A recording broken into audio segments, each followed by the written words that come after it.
बिस्मिल्लाहिर्रहमानिर्रहीम। Welcome to reflect and shine. अगर आप हमारे चैनल पे नए हैं तो हमारे चैनल को सब्सक्राइब कर लीजिएगा और बेल आइकॉन के बटन को प्रेस कर लीजिए। स्टूडेंट, आज हम चैप्टर नंबर 11 से एक इम्पॉर्टेंट लॉन्ग क्वेश्चन डिस्कस करेंगे। ये टॉपिक है प्रेशर ऑफ गैस। अब प्रेशर ऑफ गैस को डिस्कस करने के लिए basically pressure of the ideal gas है जो हम कैलकुलेट करेंगे। यहाँ पे जो गैस ली जाएगी उसका बिहेवियर आइडियल गैस का लिया जाएगा। इसके अलावा हम स्टूडेंट्स यहाँ पे जो अजम्पशन है according to the kinetic theory of gases लेंगे, जिसके मुताबिक जो आइडियल गैस है उसके मॉलिक्यूल्स रैंडम मोशन में होते हैं, वो एक दूसरे के ऊपर फोर्स एक्सर्ट नहीं करते अनटिल अनलेस के वो कोलाइड करें।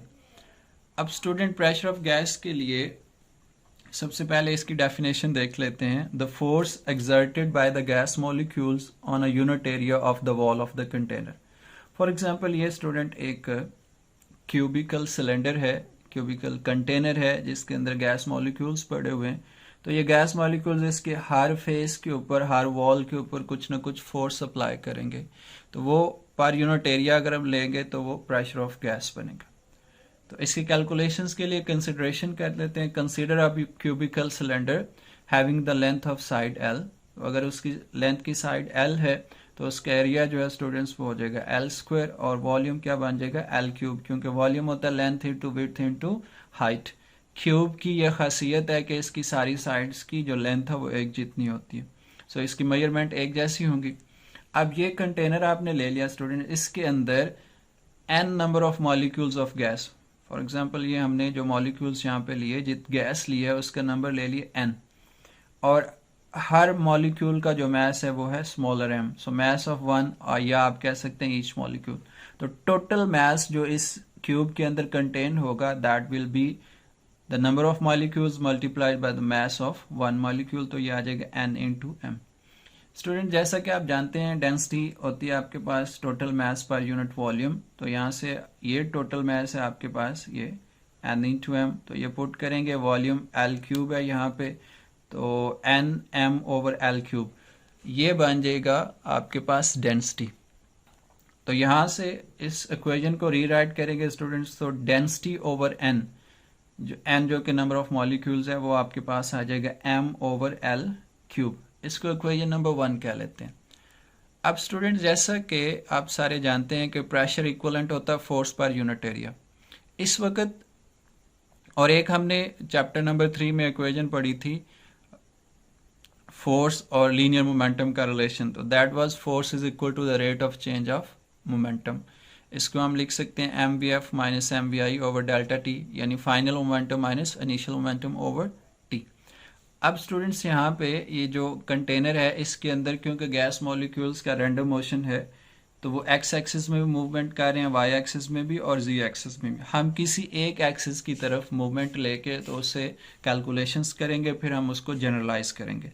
तो हम motion along the X axis ले लेते हैं। मतलब ये है कि ये जो फेस है आपके पास, ये दो फेसेस हैं ई एफ जी एच और ए बी सी डी ए, ये फेस। तो हम मूवमेंट ले रहे हैं इन फेसेस के अक्रॉस, यानी the movement across the A B C D यानी along the X axis. So initial momentum जो है, क्योंकि हम सिंपल एक मॉलिक्यूल के लिए कैलकुलेशंस करेंगे, तो अगर हम कह रहे हैं कि उसका मास है m और वो एक्स एक्सिस में मूव कर रहा है, तो उसकी वेलोसिटी को हम लिखेंगे वी एक्स, क्योंकि हम पहले मॉलिक्यूल की या एक मॉलिक्यूल की बात कर रहे हैं तो हम उसे कह लेते हैं v1x। So initial momentum will be written as, क्योंकि मोमेंटम होता है मास इंटू वेलोसिटी, तो ये आपके पास आ जाएगा m into v1x। So final momentum होगा आपके पास स्टूडेंट कुछ इस तरह से कि ये जब आके इस वॉल के साथ स्ट्राइक करेगा, इस face A B C D के साथ, तो ये यहाँ से स्टूडेंट वापस मूवमेंट शो करेगा। ये इस फेस पे जब आके स्ट्राइक करेगा, कोलिजन होगी, तो ये वापस मूव करेगा, इसकी डायरेक्शन हो जाएगी रिवर्स, और ये आ जाएगा minus v1x। So final momentum of this molecule that will be equal to minus mv1x। Change in momentum आपके पास क्या होगा, ऑब्वियसली फाइनल माइनस इनिशियल, तो वैल्यूज पुट कर देते हैं। फाइनल वैल्यू आपके पास आ रही है माइनस mv1x ये पुट कर दिया, इनिशियल वैल्यू mv1x ये पुट कर दिया। So delta p is equal to -2 mv1x, इसको इक्वेशन नंबर 2 कह लेते हैं। अब इसकी मूवमेंट, क्योंकि ये सर्टेन स्पीड के साथ मूव कर रहा है, तो इसके टाइम इंटरवल कैलकुलेट कर लेते हैं। टाइम इंटरवल के लिए जो फार्मूला हमारे पास स्पीड का या वेलोसिटी का, स्पीड होती है डिस्टेंस ओवर टाइम। अब डिस्टेंस इस मॉलिक्यूल ने स्टूडेंट ट्रैवल किया है, एक बार ये यहाँ से यहाँ तक गया है, ये मूव किया है, इस फेस पे आके स्ट्राइक किया तो इसने डिस्टेंस L ट्रैवल किया। फिर यहाँ से ये वापस इस फेस की तरफ आया तो दोबारा से इसने डिस्टेंस कितना किया है, L ट्रैवल। तो टोटल डिस्टेंस ट्रैवल किया है इस चेंज इन मोमेंटम के टाइम इंटरवल के लिए, वो आपके पास आ जाएगा 2L और divided by delta T.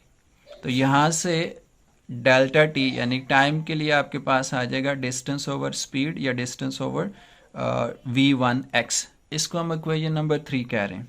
Student, according to the relation between force and change in momentum, आपके पास जो फोर्स वॉल के ऊपर लगेगी, या सॉरी जो वॉल फोर्स अप्लाई करेगा वो कुछ इस तरह से हो जाएगी, f1x delta p over delta t। तो हम वैल्यूज पुट कर देते हैं इक्वेशन नंबर 2 और 3 से, यानी डेल्टा p की वैल्यू भी और डेल्टा t की वैल्यू भी, दोनों वैल्यूज इस इक्वेशन में पुट करेंगे तो ये बन जाएगा 2mv1x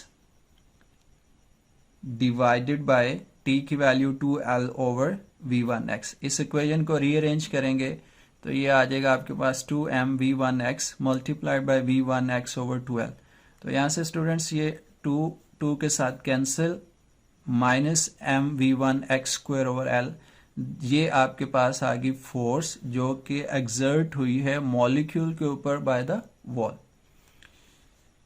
अब हमने बेसिकली फाइंड आउट करना है कि मॉलिक्यूल कितनी फोर्स एक्सर्ट करेगा।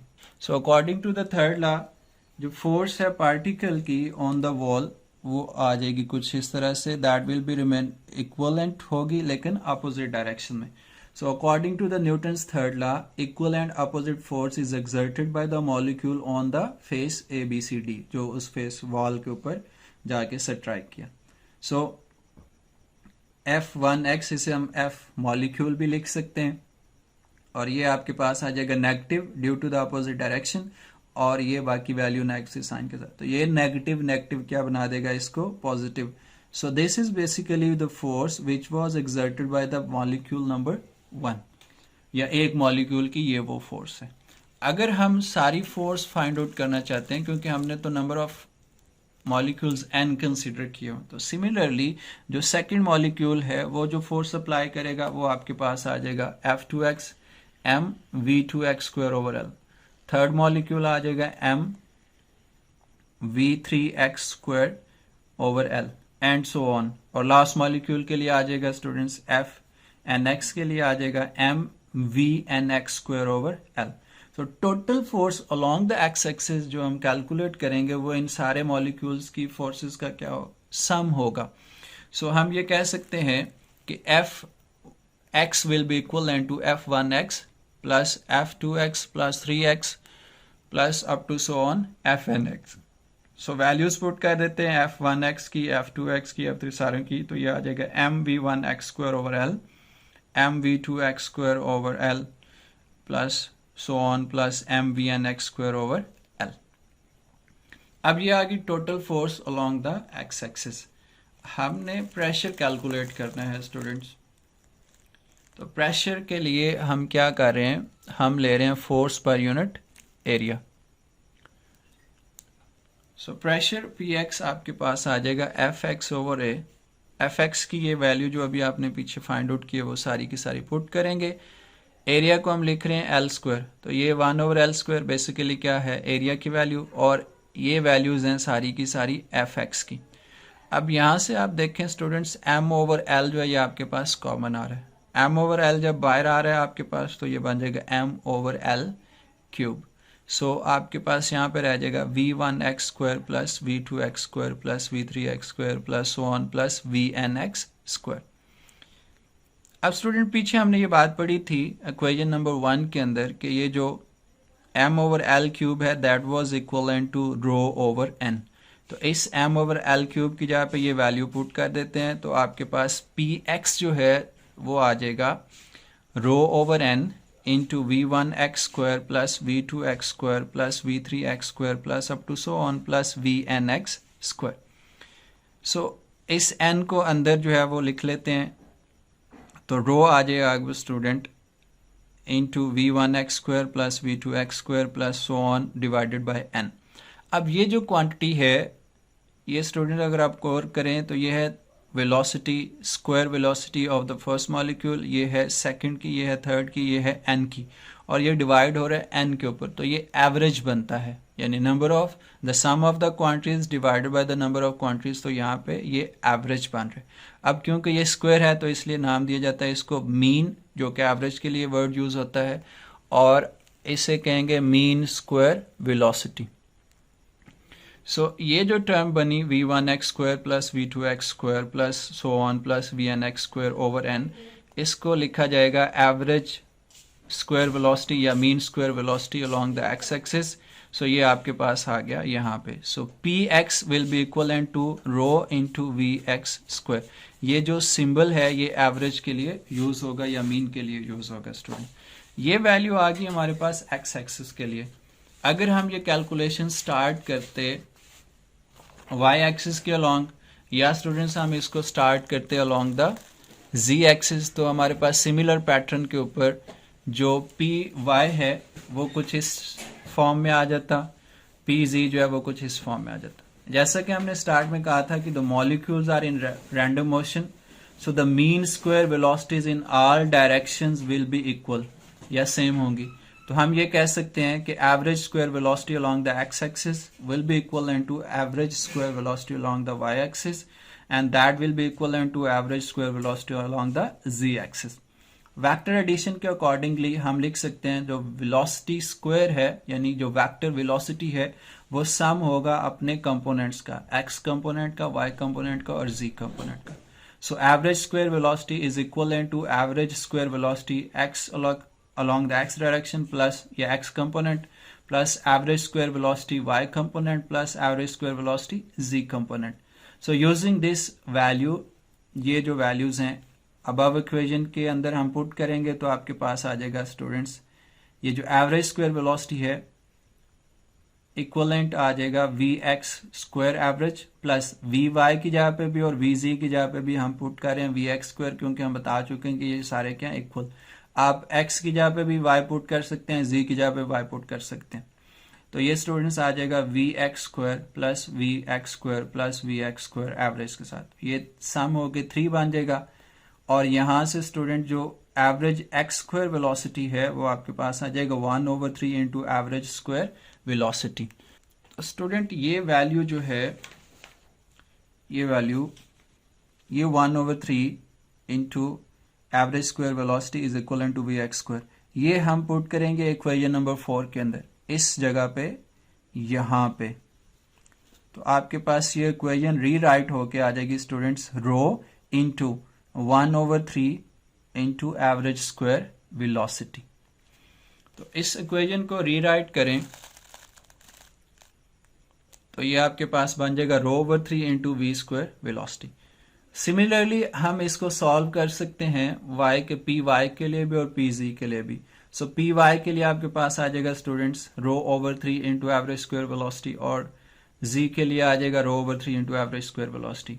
सो इन इक्वेशन से इस इक्वेशन और इस इक्वेशन से हम ये कह सकते हैं that the px is equal to py is equal to pg। ये बेसिकली पास्कल साहब भी यही कहता है, the pressure remains constant everywhere inside container. किसी कंटेनर के अंदर गैस का जो प्रेशर है वो हर जगह पे एक जैसा रहता है। तो हम इस इक्वेशन को जर्नल फॉर्म में लिख सकते हैं। जर्नल फॉर्म क्या बनेगी, pressure will be equal to ρ/3 into average square velocity.